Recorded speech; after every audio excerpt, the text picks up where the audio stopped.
I got out of the car and walked over to the teacher. Looking around at the crowd, I asked nervously, "Teacher, there are so many people here. Is all of this really necessary? It's not like I'm anyone important." She looked at me and replied, "The thing attached to you is powerful. And if you're going to suppress something that big, don't you think you need something even bigger?" She pointed toward the enormous sacred tree. "That's why I told you to come here. That shrine tree has stood here for hundreds of years." Then the ritual began. Unlike the first time, I watched everything with mixed feelings, part belief, part doubt.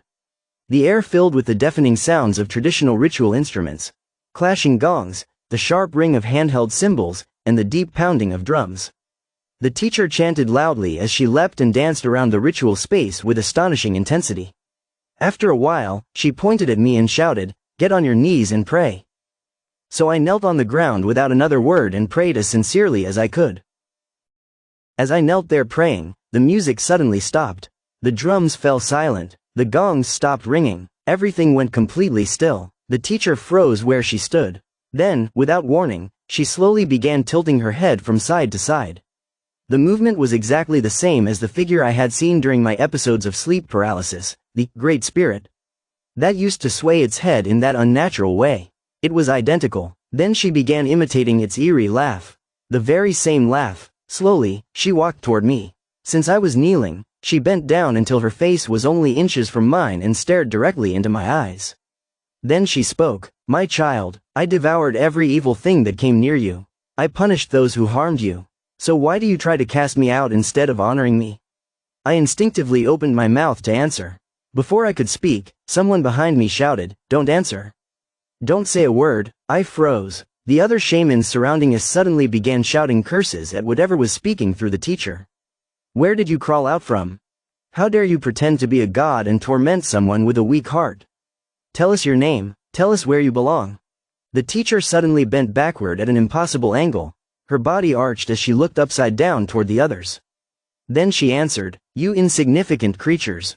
I have remained beside my child for 25 years. How dare you speak to me as though you were my equals?"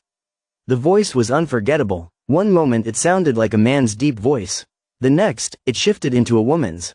It kept changing back and forth, making it impossible to tell who, or what, was speaking. The other shamans continued hurling curses. I later learned they believed this was a way of suppressing the entity's spiritual power. The moment they finished, the teacher threw her head back and burst into a loud, chilling fit of laughter. One of the shamans who had warned me earlier hurried over and whispered, "If there's anything you want to ask it, ask now." Quickly, my voice was barely more than a whisper. "Why are you doing this to me?" After a brief hesitation, I added, "Who are you?" The teacher answered in a deep voice that echoed as though it were coming from inside a cave. "I wanted to go home. But because of my resentful mother, I could never return. All I could do was watch from outside." There was a long pause. Then the voice continued, "And then, I saw my younger brother." At the time, I had absolutely no idea what any of it meant. I just stared back at her in complete confusion. Then the teacher leaned toward me and whispered so quietly that only I could hear, "Go ask your mother." The moment she finished speaking, she suddenly began dry heaving. Then, as if nothing had happened, she sprang back to her feet and started dancing again. The musicians immediately resumed playing. The pounding drums, clashing gongs, and ritual music filled the air once more as the ceremony continued. After a while, the teacher brought out 2 large ceremonial knives. Someone also carried in a whole roasted pig, the kind often used in traditional Korean rituals. The assistants tried to drive one of the knives into the meat. It wouldn't go in. No matter how hard they pushed, the blade refused to pierce the pork. The people helping looked at each other in confusion. "It won't go in. Why isn't it going in? Did anyone sharpen these knives?" The teacher began jumping and dancing again. She returned to the offering and tried once more. Still nothing. She danced again, tried again. The same thing happened several more times. Only after repeating the ritual over and over did the knife finally slide into the meat. The ceremony continued for a while longer before the teacher finally declared, "It's finished." The moment it ended, she looked completely exhausted. The other shamans hurried over, helping her sit down while handing her bottles of water. Meanwhile, I just stood there in stunned silence. I was still trying to process everything I had witnessed, and to be honest, I was frightened. After resting for a while, the teacher recovered enough to walk over to me. She said, "Go home for now. Come back here again in 2 weeks." She gave me the same location and told me to return there. I thanked her, bowed respectfully, got into my car, and drove home. When I got home, I couldn't stop thinking about what the teacher had whispered to me. Go ask your mother. The problem was that my mother had always been strongly opposed to shamanism and anything related to the supernatural. She hated those kinds of beliefs. Still, I was too shaken not to ask. So I went to her and said, "Mom, this might sound like a strange question, but when you were younger, or maybe Grandma, was there ever someone who held a deep grudge against our family?" She frowned immediately. "There you go again with that nonsense. Go wash up and get some sleep." That was the end of the conversation. But the next day, she called me over. "Come here." She already knew I'd gone through the ritual. She asked, "Are you asking me this because of that ritual?" I nodded. She was silent for a long moment before finally speaking. "Not exactly a grudge." Then she began telling me something I had never heard before. My maternal grandmother had once run an orphanage many years ago. Even before my mother was born, during the Korean War, my grandmother had fled from North Korea with her family. I'd mentioned before that my grandmother was originally from the north. When she escaped south, she was pregnant with my mother, who would eventually become her youngest child. At the time, she was leading her other children, 8 of them, holding onto them as they fled. Or at least, that's what I had always believed. But my mother told me something that completely changed the story. She said there hadn't been 9 children in the family. There had actually been 10. My mother wasn't the 9th child. She was the 10th. There had been another older sister, an aunt I had never even known existed. She had been just a baby during the evacuation. My grandmother had entrusted the infant to a young maidservant to carry while they fled together.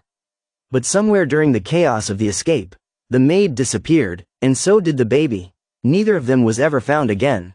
That meant the aunt I had never known, the 9th child, had vanished during the Korean War, along with the woman who had been carrying her. Until that moment, I had spent my entire life believing my mother was the 9th child. I had never known there had been another aunt before her. After hearing my mother's story, I suddenly remembered what the teacher had said during the ritual. I wanted to go home, but because of my resentful mother, I could never return. I could only watch from outside. Then one day, I saw my younger brother. Those words immediately came back to me. A thought crossed my mind. Could the Great Spirit actually be my aunt, the baby who disappeared during the Korean War? I couldn't stop thinking about it. 2 weeks later, I was supposed to return for the second ritual. But the day before it was scheduled, something happened that still feels unbelievable whenever I think back on it. Out of nowhere, I was overwhelmed by an intense hunger. Not ordinary hunger, an almost uncontrollable craving that seemed to come from somewhere deep inside me. I kept thinking about how hungry I was. I'm starving. For some reason, all I wanted was jjajangmyeon. So I ordered a bowl. I finished it in no time. It tasted incredible. Instead of feeling full, I wanted even more. I remember feeling strangely excited. That was amazing. Maybe I'll order from another restaurant this time. So I did. I ordered another bowl from a different place. I finished that one too. Then I ordered another, and another. By the end of the night, I had eaten 4 full bowls of jjajangmyeon by myself. Then, in the middle of the night, I threw up everything, every last bite. I remember thinking, something isn't right. Something is seriously wrong. Still, I tried to reassure myself. It'll be okay tomorrow. Once I go through the ritual, everything will get better. But the next morning, I woke up feeling even worse. My entire body ached. It felt as though every bone in my body was breaking. I couldn't imagine getting behind the wheel. I honestly thought I might collapse while driving. So I called the teacher. "Teacher, I don't think I can make it today. I'm really sick. My whole body feels like it's falling apart. Last night I ate 4 bowls of jjajangmyeon, and then I threw up everything. I don't know what's wrong with me, but I really don't think I can come today." There was a brief silence. Then she clicked her tongue in annoyance. Without saying another word, she hung up the phone. After she hung up, I just sat there wondering. What was that about? Is she saying it's okay? Or is she angry with me? In the end, I shrugged it off. Whatever, I'm too sick to go anywhere today. A little while later, the doorbell rang. I opened the door, and there she was. The teacher had come to my house. She wasn't alone. Several of the people who worked with her had come as well. Each of them was carrying cloth-wrapped lunchboxes. Without saying much, they walked inside and handed one to me. Eat this.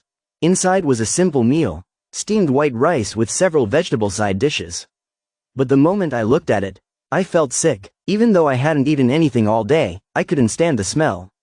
To me, it smelled rotten. Like spoiled food. I pushed it away. Teacher, I can't eat this. She ignored me, scooped up a spoonful herself, and held it out toward me. Open your mouth, just take one bite. I shook my head. I can't, it stinks. I'm going to throw up. Then her expression hardened. If you don't eat this, I'm done helping you. I'm leaving, and I won't come back. She repeated it over and over until I finally gave in. I forced myself to swallow a single spoonful. The instant it touched my tongue, the foul smell disappeared, completely. Instead, it tasted unbelievably good. Before I realized it, I was devouring the entire meal. Rice, vegetables, everything. When I finished, the teacher simply watched me with a knowing expression. Then she said, "The great spirit inside you vomited up what it had consumed during the last ritual. Don't you think it would be starving afterward? It borrowed your body because it wanted to fill itself again. That's why you suddenly went crazy ordering bowl after bowl of jjajangmyeon." Only then did what had happened the night before begin to make sense to me. I looked at her in disbelief. Really? Then I realized something else. The pain I'd been feeling all morning was gone. My body suddenly felt light again. I asked, "Teacher, this food was incredible.